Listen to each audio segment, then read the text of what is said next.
नेताओं की वादा खिलाफी से गैरसैंण फिर चर्चा में।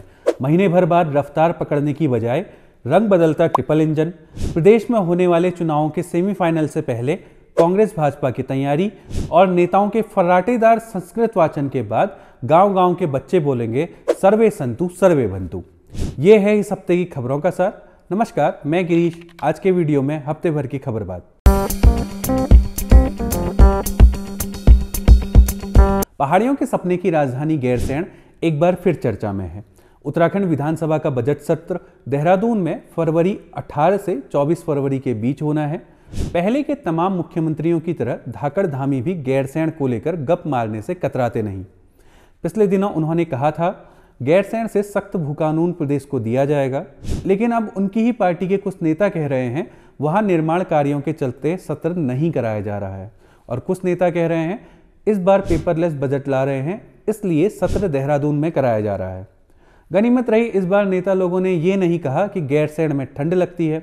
पिछली बार तो विधायकों ने पत्र लिखकर गैरसैंण में ठंड लगती है इसलिए दून में सत्र कराओ की मांग कर डाली थी। पत्र लिखने वाले अधिकांश विधायक खुद ठंडे इलाकों के थे। अब ठंड लगती है या देहरादून के ठाट नहीं छोड़े जाते या पहाड़ नहीं जाना चाहते, ये आप ही तय कर लें। देहरादून की गलियों में गढ़वाली विधायकों और हल्द्वानी की गलियों में कुमाऊनी विधायकों के आलीशान आवासों का रास्ता दिखाते बोर्ड से भी अंदाजा लगता है कि पहाड़ों के वोट से अपनी कोठियां मैदानों में बनाने वाले इन माननीयों का हमारे दर्द से कितना सरोकार है। जो अपने विधानसभा क्षेत्र में ही नहीं रहना चाहता वो गैरसैंण को कैसे अपनाए। ये तो हो गई विधायक जी की बात। अब सरकार गैरसैंण को कितनी गंभीरता से लेती है ये भी सुन लीजिए। जिस सरकार से आप गैरसैंण से शासन चलाने की उम्मीद कर रहे हैं वो यहाँ प्रशासन नहीं चला पा रही। प्रदेश में गैरसैंण में बजट सत्र क्यों नहीं हुआ ये चर्चा जरूर चल रही है, लेकिन गैरसैंण के लोग इस बात को लेकर परेशान हैं कि उनके यहाँ स्थायी एसडीएम और तहसीलदार की नियुक्ति कब होगी। अब बताएं, सरकार जहाँ प्रशासन नहीं चला पा रही वहाँ शासन क्या चलाएगी। जहाँ अफसर नहीं रहना चाहते वहाँ आप नेताजी के रहने की उम्मीद करेंगे तो कैसे कर सकते हैं। गैरसैंण को लेकर जितना दोहरा चरित्र भाजपा का है उतना ही कांग्रेस भी इसके लिए जिम्मेदार है। गैरसैंण स्थायी राजधानी के मुद्दे पर पूर्व मुख्यमंत्री हरीश रावत कहते हैं कि वे स्थायी राजधानी बनाना चाहते थे, लेकिन विजय बहुगुणा समेत कांग्रेस छोड़कर जाने वाले नेताओं ने इसका विरोध किया, इसलिए मैं चाहकर भी गैरसैंण को स्थायी राजधानी घोषित नहीं कर पाया। लेकिन हरीश रावत इस बात को पचा जाते हैं कि पार्टी छोड़कर भागने वालों के जाने के बाद भी उनके पास करीब साल भर सत्ता रही, तब उन्होंने क्यों नहीं गैरसैंण को स्थायी राजधानी बना दिया। विपक्ष में रहते हुए भी उन्होंने या कांग्रेस ने गैरसैंण को स्थायी राजधानी बनाने के लिए कुछ नहीं किया, ये जग जाहिर है। गैरसैंण क्यों सपनों की राजधानी है इसके बारे में हल्का फ्लैशबैक में जाते हुए आगे बढ़ते हैं। देहरादून से करीब 280 किलोमीटर दूर गैरसैंण तहसील कुमाऊं और गढ़वाल के ठीक बीच में है। कोरोना लॉकडाउन के बीच साल 2020 जून में त्रिवेंद्र सरकार ने इसे प्रदेश की ग्रीष्मकालीन राजधानी बनाने का आधिकारिक ऐलान किया था, लेकिन इससे प्रदेश की अधिकांश आबादी खुश नहीं है। लोगों का मानना है कि गैरसैंण को ही प्रदेश की पूर्णकालिक राजधानी होना चाहिए, क्योंकि राज्य निर्माण आंदोलन से ही इसे राजधानी के रूप में देखा गया है। यह आंदोलन में शहीद हुए लोगों के सपनों की राजधानी है। इसके अलावा चमोली जिले के इस शहर को राजधानी बनाने की मुख्य वजह इसकी भौगोलिक स्थिति है। गैरसैंण में पहाड़ और मैदान दोनों की झलक मिलती है, इसलिए भी लोग इसे राजधानी बनाने की मांग करते हैं। गैरसैंण नाम गढ़वाली भाषा से निकला है। इसमें गैर का अर्थ गहराई और सैंण का मतलब मैदान है। उत्तराखंड की प्रमुख नदियों में से एक पश्चिमी रामगंगा का उद्गम स्थल भी गैरसैंण ही है। गैरसैंण को यदि सही से बसाया जाता तो हमारे सदा से खूबसूरत रहे शहर दून को भी नया जीवन मिलता। गैरसैंण में तो नया सवेरा होता ही। 25 सालों से इस सवेरे के इंतजार में हमने नेताओं को खूब रंग बदलते देखा है।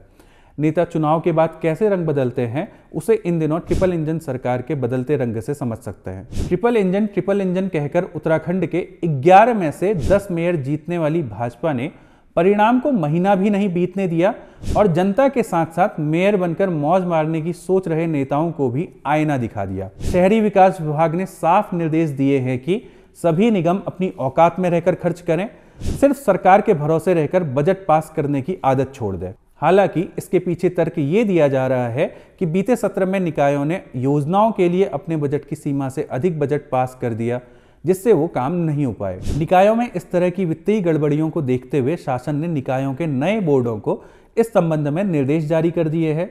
हालांकि ये समस्या हर विभाग की है। मार्च आ गया है।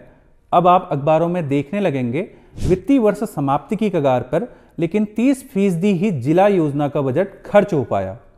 बजट खर्च नहीं हो पाने की ये स्थिति तब है जब समस्याओं का चौतरफा अंबार लगा है। बिजली, पानी, लोक निर्माण विभाग के दफ्तरों में शिकायतों का रजिस्टर उठाकर देख लेंगे तो आपको अंदाज आ जाएगा। विभागों की कमाई का एक हिस्सा तो ये रजिस्टर खरीदने में ही निकलता होगा। ये हाल तब है जबकि लोग बड़ी संख्या में मुख्यमंत्री पोर्टल में भी बहुत सी चीजों का रोना रो रहे हैं। इसके अलावा अफसरों के जनता दरबार, तहसील दिवस जैसे दिखाने के कार्यक्रम भी अपनी जगह चल ही रहे हैं। निगमों को हैसियत याद दिलाने के साथ ही शासन ने शहरी क्षेत्र में जिला जल स्वच्छता मिशन समिति की अनुमति के बिना ही सभी पेयजल सीवर लाइनों पर रोक लगा दी है। इससे नगर निगम, नगर पालिका और नगर पंचायतों में पूर्व में हुई घोषणाएं उनके बजट से बाहर हो गई। इसके लिए निकायों में वित्तीय गड़बड़ियों को जिम्मेदार बताने वाली सरकार ने बजट तो रोक दिया, लेकिन वित्तीय गड़बड़ी करने वालों का नाम लेने से कतरा रही है। वित्तीय गड़बड़ी है तो कार्रवाई करो ताकि अपराधियों को सजा मिले। बजट से हाथ खींचकर तो जनता को सजा मिलेगी। बहरहाल नई शर्त ये जोड़ दी गई है कि कोई भी निकाय अपने सालाना उपलब्ध बजट के हिसाब से ही बोर्ड में बजट पास कर सकेगा। इस निर्धारित बजट से अधिक की योजनाएं किसी भी सूरत में न तो पास होंगी और न ही शासन स्तर पर कोई उनमें अतिरिक्त मदद मिल पाएगी। निकायों को ये भी निर्देश दिए गए हैं कि योजनाएं बनाते समय बजट, कुल राजस्व वसूली और वेतन, पेंशन व अन्य सभी खर्चों को ध्यान में रखते हुए ही योजनाएं बनाई जाएं। ऐसे तो हो गया निगम का विकास, क्योंकि प्रदेश में निगमों की हालत किसी से नहीं छिपी। प्रदेश के देहरादून, हल्द्वानी जैसे निगम विकास योजनाओं के लिए शासन पर निर्भर हैं, तो नए नवों की बात क्या करें। हल्द्वानी नगर निगम में हर साल विभिन्न मदों में औसतन 100 करोड़ की धनराशि खर्च होती है, लेकिन उसकी अपनी आय केवल 10 करोड़ है। ऐसी स्थिति में 90% काम शासन से मिलने वाली मदद पर टिका है। शासन से मिलने वाले बजट के भरोसे निगमों ने कई काम करवा लिए हैं। इससे खुद तो कर्ज में आ ही रहे हैं, साथ ही ठेकेदारों को भी डुबो रहे हैं। अब तो सरकार के हाथ खींचने से रही सही उम्मीद भी खत्म हो गई। कमजोर विपक्षी दल सरकारों की इस तरह मनमानी का एक मुख्य कारण है। अब जैसे उत्तराखंड में देश, प्रदेश और शहर की सरकार चुनने के बाद जल्द ही बारी आने वाली है गांव पंचायतों में सरकार चुनने की।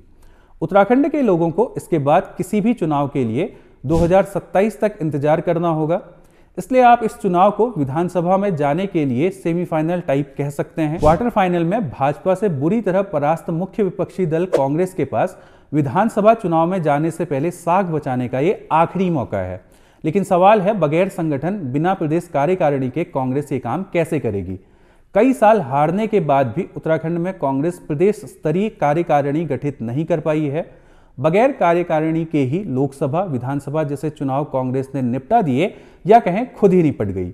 उत्तराखंड कांग्रेस में प्रदेश अध्यक्ष पद पर करण महारा अप्रैल 2022 में नियुक्त किए गए।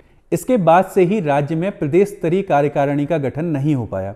अध्यक्ष बनने के बाद महारा ने नई कार्यकारिणी में सचिव, उपाध्यक्ष, संगठन सचिव, महामंत्री व कोषाध्यक्ष के पद के नाम एआईसीसी को भेजे थे, लेकिन आज तक इस एआईसीसी से कार्यकारिणी को हरी झंडी नहीं मिली है।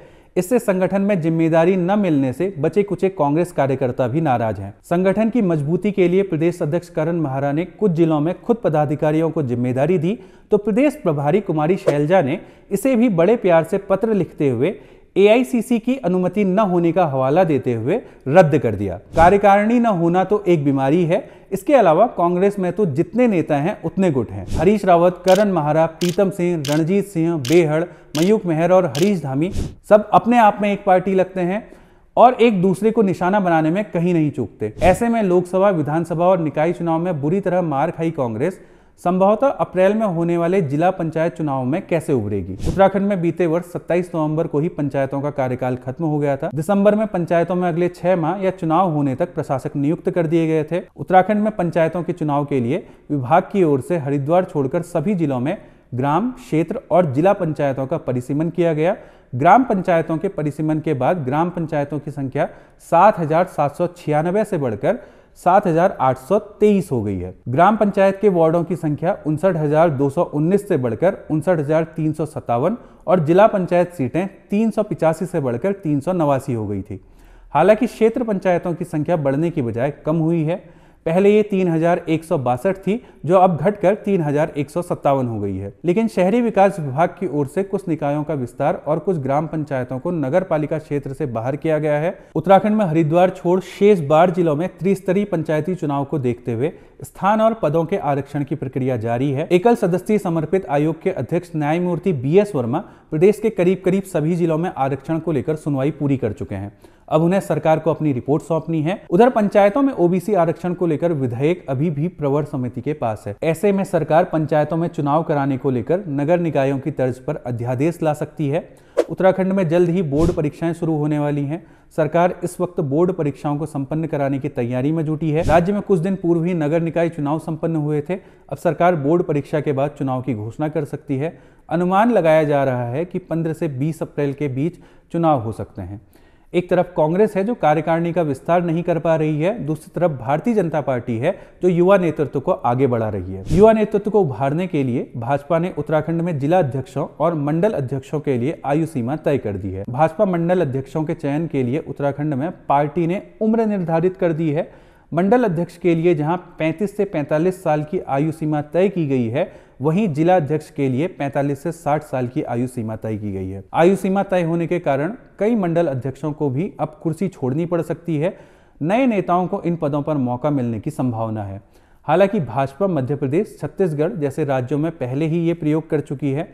मध्य प्रदेश में तो 2023 में चुनाव लड़ने की आयु सीमा भी तय कर दी गई थी। हालांकि बाद में विवाद बढ़ने पर जिताऊ प्रत्याशी को टिकट दिया जाएगा का रास्ता निकाला गया। छत्तीसगढ़ में 2019 में ही मंडल अध्यक्ष के लिए उम्र तय कर दी गई थी। अब उत्तराखंड में नया फॉर्मूला तय कर दिया गया है।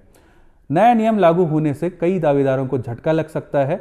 इससे विधानसभा चुनाव की तैयारी में लगे बुजुर्ग नेता भी चिंतित हैं। उन्हें डर है कि चुनाव से ठीक पहले टिकट के लिए आयु सीमा तय न कर दी जाए। आयु सीमा तय करने के अलावा मंडल अध्यक्षों के चयन में महिला, OBC, SC और ST वर्ग को भी विशेष तवज्जो देने पर भाजपा काम करने वाली है। SC, ST, OBC मतदाताओं को हिंदू छतरी के नीचे ला चुकी भाजपा के हाथ से ये वोट बैंक तेजी से फिसल रहा है। राहुल गांधी के आरक्षण विरोधी वाली बात लोगों के मन में बैठी है। दिल्ली विधानसभा चुनाव में भाजपा ने भले ही धमाकेदार जीत दर्ज की हो, लेकिन दलित बहुल सीटों पर उसे हार ही मिली है।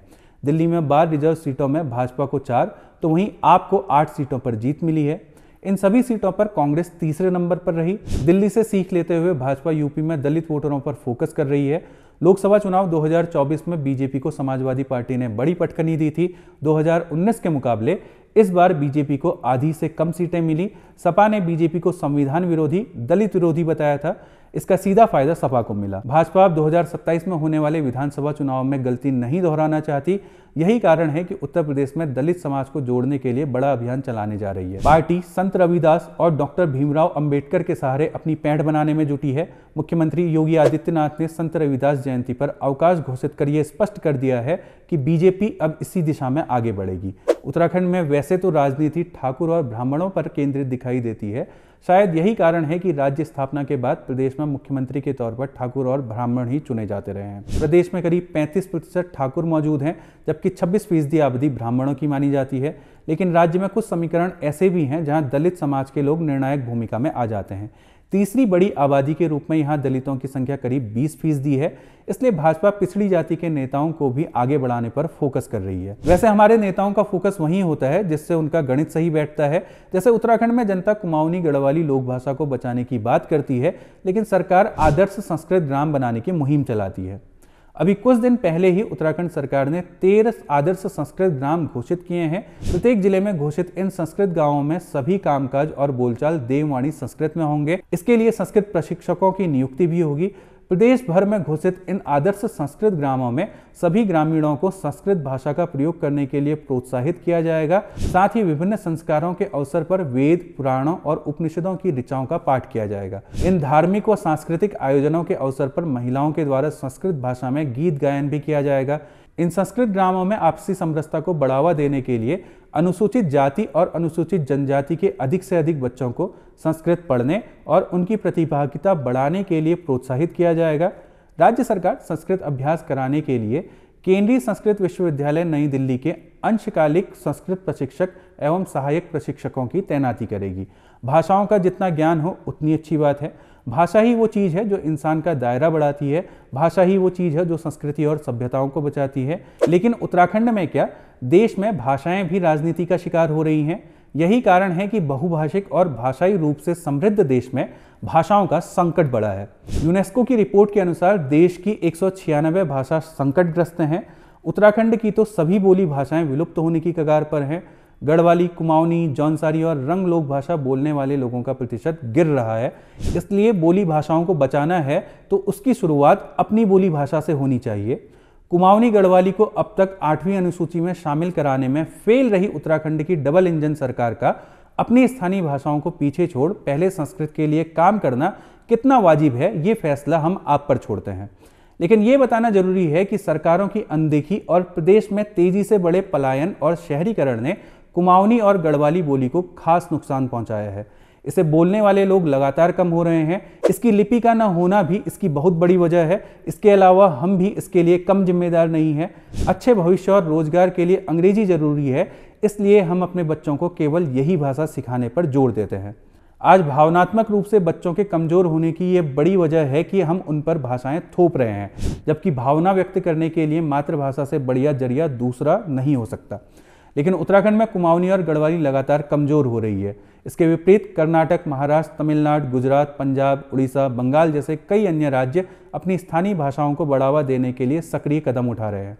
इन राज्यों की सरकारें स्कूलों में क्षेत्रीय भाषाओं की शिक्षा अनिवार्य बना रही हैं, जिससे भविष्य की पीढ़ियों के लिए उनका अस्तित्व निरंतर सुनिश्चित हो सके।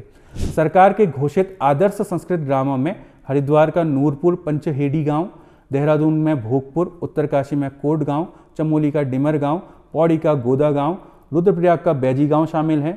टिहरी जिले में मुखेम, नैनीताल का पांडे गांव, अल्मोड़ा में जैती, चंपावत का खरककारकी, पिथौरागढ़ का उर्ग गांव, बागेश्वर का शेरी गांव और उधमसिंह नगर के नगला तराई को आदर्श संस्कृत ग्राम घोषित किया गया है। गांव को संस्कृत भाषा से जोड़ने से बेहतर होता सरकार भाषाओं को रोजगार से जोड़ती। इससे लोग खुद इसकी तरफ आकर्षित होते और इसके लिए कोई अभियान चलाने की आवश्यकता नहीं पड़ती। बाकी हमारे नेताजी लोग संस्कृत का कैसा फर्राटेदार वाचन करते हैं, उसे आप इस सप्ताह सोशल मीडिया में वायरल वीडियो में देख ही चुके हैं। तो कहा करते हैं सर्वे संतु क्या बोलते हैं, सर्वे भवन्तु सुखिना, सर्वे भवन्तु सुखिना, सर्वे भवन्तु निरामया, सर्वे भद्रो पश्यन्ति ना दुख बस भागवे।